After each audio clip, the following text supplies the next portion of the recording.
Do not underestimate us, Trump warns North Korean leader Kim Jong Un. U.S. President Donald Trump's warning came in a speech delivered in South Korea, hours after he was forced to abort a visit to the heavily fortified Korean demilitarized zone because of bad weather. Seoul, Korea, Republic of U.S. President Donald Trump delivered a sharp warning to North Korean leader Kim Jong Un on Wednesday, telling him the weapons he is acquiring are not making you safer. They are putting your regime in grave danger.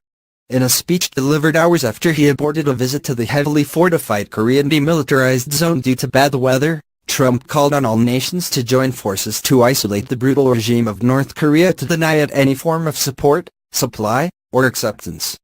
Today, I hope I speak not only for our countries, but for all civilized nations, when I say to the North, do not underestimate us. And do not try us, he told South Korean lawmakers. We will defend our common security, our shared prosperity, and our sacred liberty.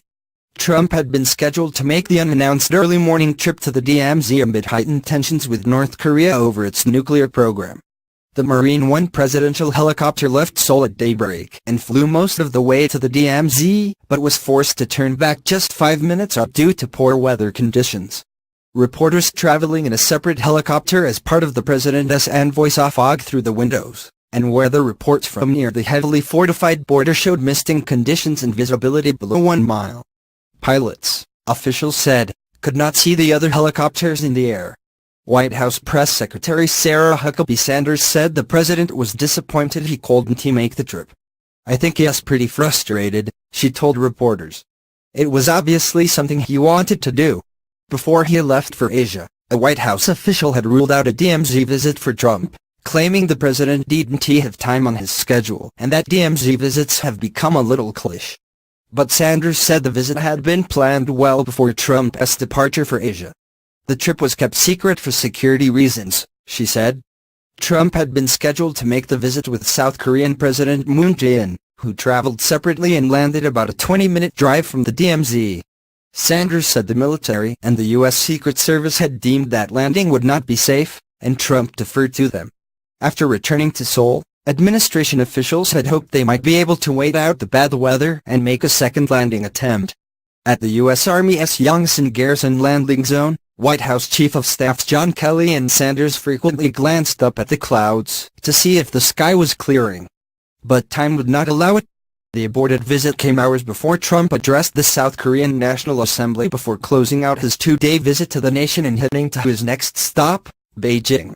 Visiting the border that has separated the North and South for 64 years has become something of a ritual for U.S. presidents trying to demonstrate their resolve against North Korea's ever-escalating aggression. Every American president since Ronald Reagan, save for George H.W. Bush, has made the trip, peering across the barren North through binoculars, hearing broadcast propaganda and reaffirming their commitment to standing with the South. The attempted visit was scheduled for a day after Trump made a striking shift in tone for a president who for months has issued increasingly dire threats to answer any hostile North Korean action with fire and fury. In a recent speech at the United Nations, Trump said he would totally destroy the nation, if necessary, and has derided Kim as Little Rocket Man.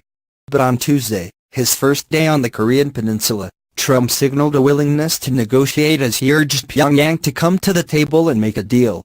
He'd seen a lot of progress in dealing with Pyongyang, though he stopped short of saying whether he wanted direct diplomatic talks. It makes sense for North Korea to come to the table and make a deal that is good for the people of North Korea and for the world, Trump said at a news conference with Moon. I do see certain movement. He also sounded an optimistic note on disagreements with the North, saying confidently, if vaguely, ultimately, it'll all work out. Ever the showman, Trump had teased that he had a surprise